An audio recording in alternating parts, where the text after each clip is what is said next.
अलग अलग तो हमने लास्ट लेक्चर में पढ़ लिया था, total fixed cost, total variable cost and total cost. अब कभी कभी एग्जाम में आपको तीनों एक साथ बनाने को आएगा। मूवी थी हम साथ साथ हैं, उसी से प्रभावित है। ओके, तो सो कॉल्ड इन तीनों को आपको as a part of homework बनाना है। सबसे इंपॉर्टेंट चीज आपको नजर आ रही होगी, सबसे नीचे parallel line to x axis red colour की नजर आ रही है, that represents total fixed cost, will remain same irrespective कितना भी आउटपुट हो जाए। उसके बाद जो येलो लाइन है that reflects total variable, and by default total variable और टोटल फिक्स को जब आप जोड़ेंगे तो क्या आ जाएगा, total cost. That's why total cost सबसे ऊपर है। इन दोनों में डिफरेंस आपको कुछ नजर आ रहा होगा ग्रीन और येलो लाइन में। Green line represents what, total cost, और yellow line represents what, total, green line total cost, yellow line represents total, simple as that, total variable. चलिए तो एक फॉर्मूला लिखते हैं जिससे जो मैं चाह रहा हूं वो आंसर आ जाएगा। Total fixed cost plus total variable cost is known as total cost, correct. अगर मैं आपसे पूछूं कि टोटल कॉस्ट में और टोटल वेरिएबल कॉस्ट में ये जो गैप आ रहा है, इस गैप की वजह क्या है, इन दोनों को जोड़ते हैं तो ये आता है ना, तो इन दोनों में जो गैप आ रहा है वो किसकी वजह से आ रहा है, टीएफसी की वजह से। समझ में आ गया? तो आप इसका एक फॉर्मूला लिख दीजिए, TFC equals to TC minus TVC, और you can write TVC equals to TC minus TFC. समझ में आ गया? तो कभी भी हम किसी भी प्रोडक्ट की, सर्विस की कॉस्ट जब डिटरमिन करते हैं तो हम देखते हैं उसमें फिक्स्ड फैक्टर की कॉस्ट कितनी और वेरिएबल। तो फिक्स्ड की कॉस्ट सिर्फ तभी कम होगी जब आपका आउटपुट बढ़ेगा, और कोई तरीका इसको कम करने का है ही नहीं, इम्पॉसिबल है किसी और तरीके से आप कम कर पाए। टीवीसी क्यों कम हो जाएगी? अगर आपको cheaper source of raw material मिल गया, लेबर आपका ज्यादा एफिशिएंट हो गया, सस्ते मिल गया, तो ये कम हो सकती है। तो टीवीसी यूनिट्स पे एज वेल एज दूसरे फैक्टर्स पे भी डिपेंड करेगा, बट टीएफसी सिर्फ क्वांटिटी ऑफ आउटपुट पे ही डिपेंड करेगा। समझ में आ गई बात? नहीं समझे बात को? पक्का? चलिए, so let's continue with the concept of averages. सबसे पहला, एवरेज में आपको कॉस्ट क्या नजर आ रहा है, एवरेज फिक्स्ड कॉस्ट।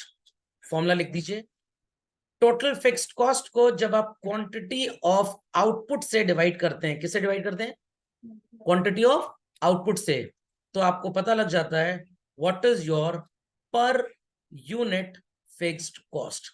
एक यूनिट पे आपका फिक्स्ड कॉस्ट कितना है, that is known as average fixed cost. Put the definition as well, per unit fixed cost which is spent on fixed factors।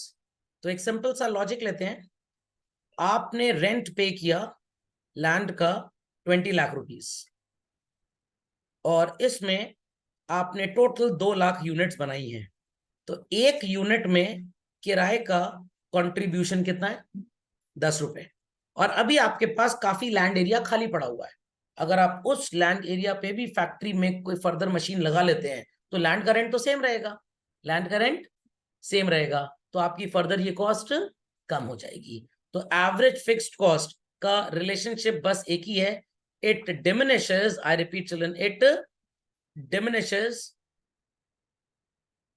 With the increase in output. खोपड़े में बात गई।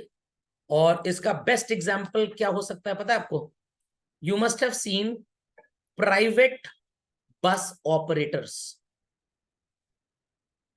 you must have seen tempo walas outside the railway station और bus stop, ठूसे जाते हैं, सवारी को ठूसे जा रहे हैं, कैपेसिटी 8 लोग के बैठने की, बस चले तो 8 लाख बिठा दें उसके अंदर। मैथ्स का इंटीग्रल कैलकुलस इनको नहीं आता, नहीं तो इंटीग्रेट कर देते सबको एक साथ, फिर जहां पे इनको छोड़ना है वहां डिसइंटीग्रेट करते जाके। तो मान लीजिए एक बस की कैपेसिटी चल रही है 46 सीट्स की है, और प्राइवेट बस वाले क्या करते हैं, 46 की जगह 66 भर लेंगे, कुछ खड़े हुए हैं, कुछ ठूस के बैठे हैं, 2 सीट पे 3 को बैठा दिया, 3 पे 5 को बैठा दिया। समझ में? 2 पे 3 को और 3 पे 4 को बैठाएंगे तो मैथ्स गड़बड़ा जाएगी, तो 2 पे 3 बैठेंगे और 3 पे 5 बैठेंगे। तो ये लोग क्या हरकतें कर रहे हैं, ये अपनी एवरेज फिक्स्ड कॉस्ट कम से कम रखना चाह रहे हैं, ये अपनी टोटल फिक्स्ड कॉस्ट का पूरा पैसा निकालना चाह रहे हैं, कि एक पर्टिकुलर 10 किलोमीटर्स का अगर डिस्टेंस है और इनकी कॉस्ट इसे ऑपरेट करने की 200 रुपए आती है, अगर 10 सवारियों को बैठाएंगे तो पर पर्सन पैसेंजर कॉस्ट कितनी आएगी? 20। और इसी 200 रुपए में बच्चों अगर इन्होंने मान लीजिए 15 सवारियां बैठा ली तो their cost will reduce down to approximately, भाई कितना आ जाएगा? 200 अपॉन 15 करेंगे तो 200 अपॉन 15 करेंगे तो कितना आएगा? 8 रुपए। 15 8 120 होता है, 10 रुपीज से तो ज्यादा ही होगा, लगभग 16 रुपए के आसपास। 15 इंटू 10 इज 150, 15 6 90, नहीं ज्यादा हो गया, 16 रुपए नहीं, 13 रुपए, 14 रुपीज, हाँ 13.33। तो इसलिए टेम्पो वाले और बस वाले ठूसते हैं सवारियों को ताकि उनकी एवरेज फिक्स्ड कॉस्ट कम से कम रहे। What it clear? सवारी से पैसा तो उतना ही लेना है। तो रोड ट्रांसपोर्ट अथॉरिटी बोलती है एक टेम्पो वाले को, भाई तुम्हारी कैपेसिटी 10 सीट की है, 10 से ऊपर मत बैठाना। वो बैठा लेगा 15-20 लोगों को, जहां पे लगेगा चालान हो रहा है उतार देगा। बस की कैपेसिटी 46 है, नालायक बैठा लेंगे 66 को। तो they are not the student of economics, उन्होंने इकोनॉमिक्स नहीं पढ़ा बट जानते सब कुछ है लोग। घर में मेड आती है, मम्मी उसको 2000 रुपए दे रही है 2 काम के, मम्मी चाहेंगी ज्यादा से ज्यादा काम कराएं ताकि एवरेज फिक्स्ड कॉस्ट कम हो जाए। समझ में आ गया? Update quickly. तो ये कहानी सबको समझ में आ गई? कहानी समझ में आ गई? चलिए एवरेज फिक्स्ड कॉस्ट लिख लीजिए फटाक से। कैसे निकली ये मैं ये भी आपको बताता हूं। टोटल फिक्स्ड कॉस्ट याद है? here it was 60, here it was 60, here it was 60, here also every time it was how much, children? 60. What is 60 divided by 1? 60 divided by 2 is 30, 60 divided by 3 is 20, 60 divided by 4 is 15, 60 divided by 5 is 12, 60 divided by 6 is 10 and 60 divided by 7 is 8.57 के आसपास आएगा, या 43 जो भी है। तो as we produce more and more and more and more and more, आपको क्या नजर आ रहा है? Every time your cost is decreasing, super reduce होके very near to x axis children ये आ जाएगा। बट क्या कभी ये जीरो होगा? जीरो तब होगा जब आपकी टोटल फिक्स्ड कॉस्ट जीरो हो जाए, और टोटल फिक्स्ड कॉस्ट कभी जीरो नहीं हो सकती। तो एवरेज फिक्स्ड कॉस्ट जीरो उस दिन होगा व्हेन टीएफसी इज जीरो। नहीं समझे अभी भी? और टीएफसी कभी जीरो होगा नहीं क्योंकि फिक्स्ड फैक्टर्स के लिए हमेशा कुछ ना कुछ पेमेंट करना पड़ेगा। अच्छा सर मान लीजिए हम सो कॉल्ड किराया हटा दें, लैंड वेकेट कर दें जिस पे फैक्ट्री थी, मशीन का डेप्रिसिएशन तो लगेगा ही लगेगा ना। जब तक मशीन आपके सिर पे बोझ बन के सामने पड़ी हुई है उसका तो लॉस इन वैल्यू होगा ही होगा। तो टीएफसी कभी भी जीरो जीवन में हो ही नहीं सकती अनटिल अनलेस आपकी प्रोडक्टिव एंटरप्राइज डिसॉल्व होकर खत्म ही ना हो जाए पूरी तरह से। ओके, और तब इकोनॉमिक का एनालिसिस ही खत्म हो जाएगा। Fine, put it fast. Graph draw कर लेंगे सब लोग होमवर्क में, पक्का? चलिए कंप्लीट करिए। चलिए होमवर्क में सब लोग ग्राफ बनाएंगे। टोटल वेरिएबल कॉस्ट को जब आप डिवाइड कर देंगे चिल्ड्रन अपने आउटपुट से तो क्या आ जाएगा? एवरेज। तो ध्यान से सुनिएगा, फिक्स्ड कॉस्ट में कैपिटल को लिया था और यहाँ पे लेबर को ले लिया। Fundamental logic is clear? तो सर यहाँ पे भी ऐसा होगा? नहीं, यहाँ पे आपको लॉजिक मिलेगा लॉ ऑफ वेरिएबल प्रोपोर्शंस का। पहले आपकी कॉस्ट धीरे धीरे कम होगी और उसके बाद तेजी से बढ़ेगी। जब कॉस्ट कम हो रही है इंक्रीजिंग रिटर्न्स, बढ़ रही है तो डिमिनिशिंग रिटर्न्स। समझ में आ गई बात? तो झटपट 2 लाइन की डेफिनेशन कॉपी कर लीजिए और उसके बाद हम यहाँ पे क्वांटिटी, टीवीसी और एवीसी की वर्किंग करते हैं। It was 0 1 2 3 4 5 6 7। 0 पे टीवीसी 0 था तो एवीसी भी 0 या डैश कर सकते हैं आप। 1 पे इट वाज 40 चिल्ड्रन तो ये भी 40 आएगा। 2 पे इट वाज 76 तो ये कितना आ जाएगा? 38। 3 पे कितना था? 102। एवरेज वेरिएबल कॉस्ट कॉपी में देख के बताइए। 102। Then it was 132। After 132 it was 170. After that 222. Then चलिए 102 को 3 से डिवाइड कर दीजिए। What's answer? 36 आएगा कि 34 आएगा? 34। 132 divided by 4, 132 divided by 4 is what? फिर 34 आएगा, 33। 170/5 इज 170/5। अरे भाई 5 का टेबल नहीं आता क्या? 34। Then 222/6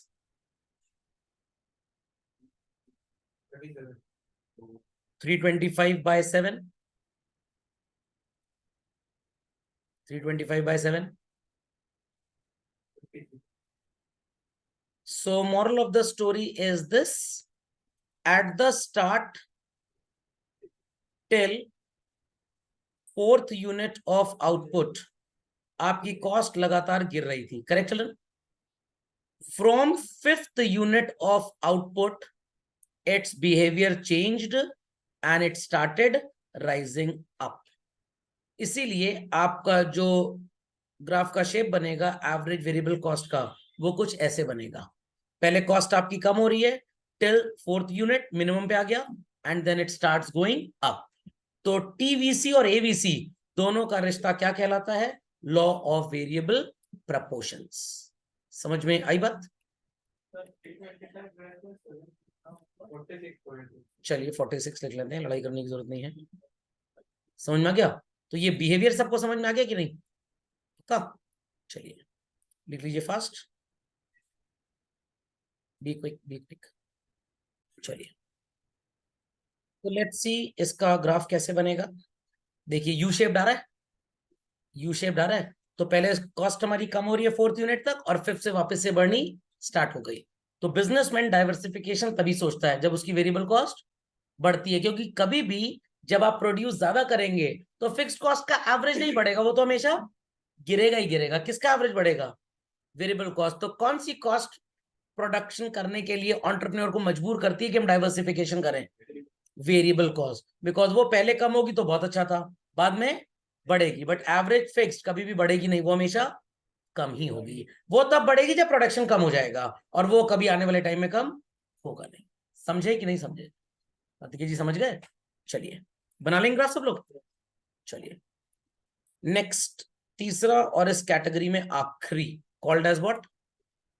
average cost. सिंपल है। टोटल फिक्स्ड कॉस्ट को जब हम क्वांटिटी से डिवाइड करेंगे तो बच्चों क्या आएगा? Average fixed cost. Total variable cost को क्वांटिटी से डिवाइड करेंगे तो क्या आएगा?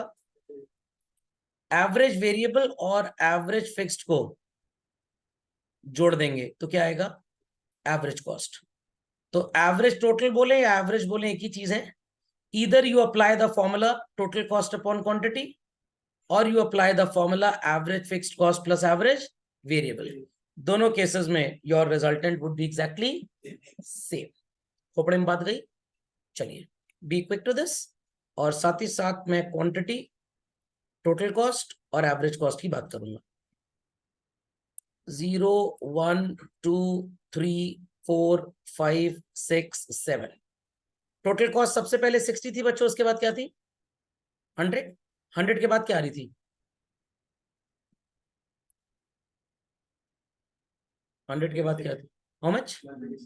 136। After that 162। After that 192। After that 220।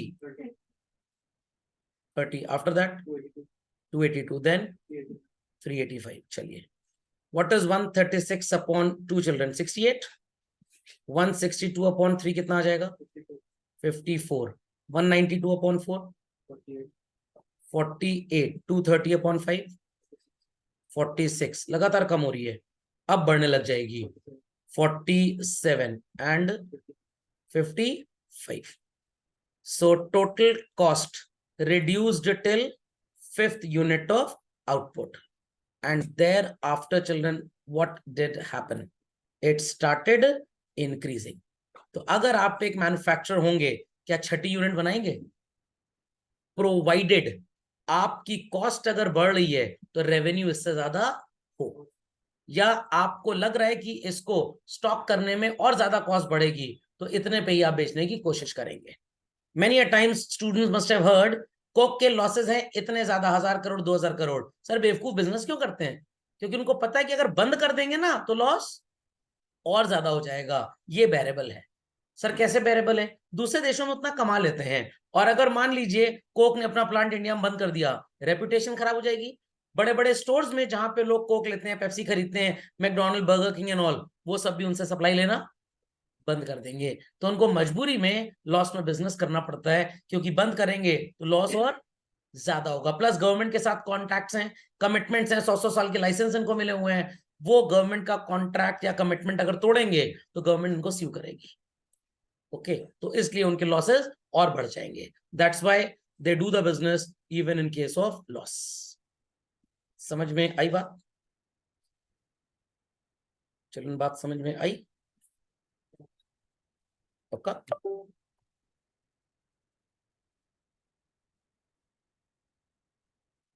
Be quick to this.